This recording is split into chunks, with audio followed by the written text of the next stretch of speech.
Kita kembali ke narasumber kami, pakar hukum tata negara Atang Irawan. Mas Atang, boleh ditambahkan lagi sedikit Mas Atang, kalau tantangan secara spesifik di bidang hukum tata negara untuk presiden terpilih, bagaimana bisa menegakkan konstitusi, akan seperti apa ke depannya?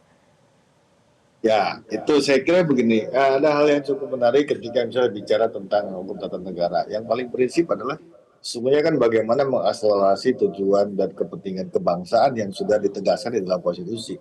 Khususnya di dalam alinea keempat misalnya ada 4 hal. Yang pertama terkait dengan pelindungan masyarakat. Ini problem misalnya banyak sekali kebijakan-kebijakan yang berimplikasi terhadap rendahnya pelindungan terhadap masyarakat.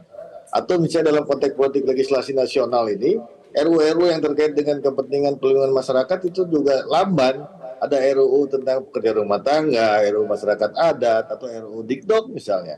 Bahkan juga sering ada job orang miskin nggak boleh jadi dokter karena biayanya mahal, pendidikan dan sebagainya. Ini menjadi penting saya kira catatan itu terkait dengan yang kedua ada tentunya masalah besar juga kesejahteraan masyarakat. Yang ketiga makanya kesejahteraan masyarakat ini misalnya bagaimana akan diterjemahkan dalam 17 program prioritas dan juga 8 program hasil terbaik cepat yang calon presiden terpilih. Yang ketiga tentunya pendidikan ini menjadi problem bersama bagi kita. Ya kemarin juga kami urusan anggaran pendidikan 20% dan sebagainya. Dan bahkan bagaimana misalnya hak konstitusional rakyat bisa terakselerasi dengan baik misalnya dalam konteks pendidikan ini. Karena kan resources yang paling penting adalah modal dasar untuk mempercepat proses kemajuan bangsa adalah menciptakan kader-kader bangsa ini yang mempunyai pengetahuan juga gitu. Dan membangun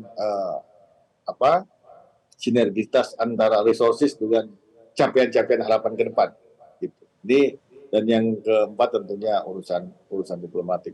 Nah, ini yang menjadi hal yang paling penting sehingga memang Baik. skema kebijakan-kebijakan dalam pelaksanaan 17 program prioritas dan juga 8 program hasil cepat itu bagaimana kemudian diletakkan dalam kerangka tujuan bernegara yang diamanatkan dalam konstitusi pasal alinea keempat. Baik, Dan juga beberapa catatan penting yang Mas saya kira Atang, terima kasih banyak ya. atas analisis Anda dan juga banyak sekali masukan ke depannya apa yang jadi tantangan. Terima kasih pakar hukum tata negara Atang Irawan sudah bergabung bersama kami di Breaking News Metro TV. Pemirsa, jelajahi cara baru mendapatkan informasi. Download Metro TV Extend sekarang.